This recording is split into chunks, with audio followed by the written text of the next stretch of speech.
Ağamcan, şu arslanlar men kepillik görýär. Bunun esas tarapy suwy zaýlamaňyzdyr ýa. Anlamasan özüm soğuk düşkörküden, özüm soğuk düşen. Hava şuna soğuk düşen, wapşe dünya ütköşük bolýar. Şeýle bir asındoluk, şeýle bir arkaýynlyk duýurýar da. Şonçu köpürek düşmeli. Bu neme mi? Kofi demläýişden bolýan. Kofe? Ağamcan bizden alıp gidýän. Soň sen kofe demle, çay demläýiş, tepsi oýna, esasda suwy gazyp berýär. Bagata mamatly.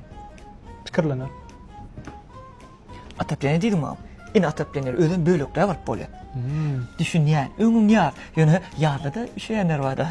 Gowuldyryarmy? Hökman, ol şeý şuna bagly. Ýöne ýar diýdiň, zat diýdiň, onda ýaz bolsa almaýynmy ýani äli? Ýok, alam. Sen ýarda da üşärsiň. Üşänijek bolýarmy? Ýok, üşänijek bolmak, üşärsiň diýjek görä. Özüm şu garyda 10 ýyl kepillik görýän. 10 ýyl. Ha. Adyrak.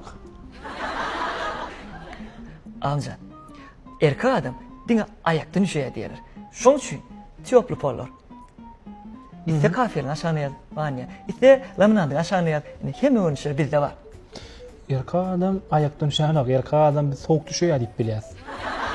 Ýa munan pikirlep görürün. Ýer. Amca, kom bilemez. Gazda dişliýär, tokda dişliýär. Bu täre gelen görnüşünde Wi-Fi'ye çatdan Wi-Fi'da dişliýär. O dokuny dynç günleri mi işleýärmi? Yok ağam bular deyin üçün parka gidiyor.